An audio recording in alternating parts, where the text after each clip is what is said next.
নমস্কাৰ বন্ধুসকল, পিডি এণ্টাৰটেইনমেণ্টৰ তৰফৰ পৰা মই পল্লৱ ডিজিনে স্বাগতম জনাইছোঁ। এটা সৰু ব্লগ লৈ আপোনালোকৰ মাজলৈ আহিছোঁ। কলগছৰ বিষয়ে আমি সকলোৱে জানো।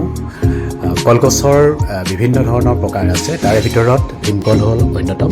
ভীমকলৰ গুৰিটোৰ পৰা একেবাৰে আগটোলৈকে কোনো বস্তু আমি পেলাই দিবলগীয়া নহয়। আমি সকাম নিকামতেই হওক, সন্তান জন্মৰ পিছত কল খোৱাৰ ক্ষেত্ৰতেই হওক, আৰু দাঁত যেতিয়া বিষ হয় তেতিয়া আমাৰ গাঁওবিলাকত তেনেকুৱা ধৰণৰ কিছুমান নিয়ম আছিলে যে গাঁওবিলাকত কলগছৰ ভীমকলৰ গুৰিটো পিচি আৰু তাত কিবা ধৰণৰ ঔষধ ব্যৱহাৰ কৰি তাতে দাঁত য'ত বিষ হয় বা পোকে খোৱা বুলি আমি যিটো কওঁ, পোকে খোৱা তাত লগালেও কিছু পৰিমাণে আৰোগ্য পায়। তেনেকুৱা ধৰণৰ বহুত কামত আমি ভীমকলজোপাক আমি ব্যৱহাৰ কৰিব পাৰোঁ।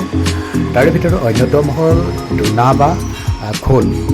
সকাম, বিয়া সবাহ, পূজা ইত্যাদি ক্ষেত্ৰত এই দোন বা খোল আমি ব্যৱহাৰ কৰোঁ জলপান খাবৰ কাৰণে, বা ভোজ যদি বনোৱা হয় ভোজৰ তৰকাৰী তাত দিয়া হয়।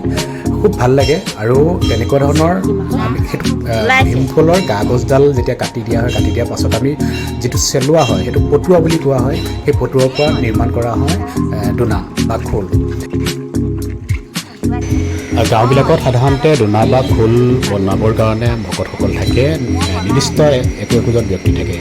তাৰ পৰা আমি শিকি আমি কেতিয়াবা বনাবলৈ সক্ষম হৈছোঁ। সেই পুৰণি অভ্যাসটো মোৰ থাকি গ'ল, আৰু এই নতুনকৈ আজি এই ঠাইটুকুৰাত মই দোনা বা খোল বনাই থকা ব্যক্তিজনক দেখা পালোঁ, আৰু ময়ো দুটামান বনাবৰ কাৰণে চেষ্টা কৰিলোঁ। এটাকে আপোনালোকক দেখাইছোঁ। এনেকৈও আমি এই দোনা বা খোলা আমি বিয়া সবাহ সকামত ব্যৱহাৰ কৰি আমি যথেষ্টখিনি আমাৰ যিখিনি অৰ্থনৈতিক দিশ আমি ক্ষেত্ৰত আমি অকণমান স্বাৱলম্বী হ'ব পাৰোঁ।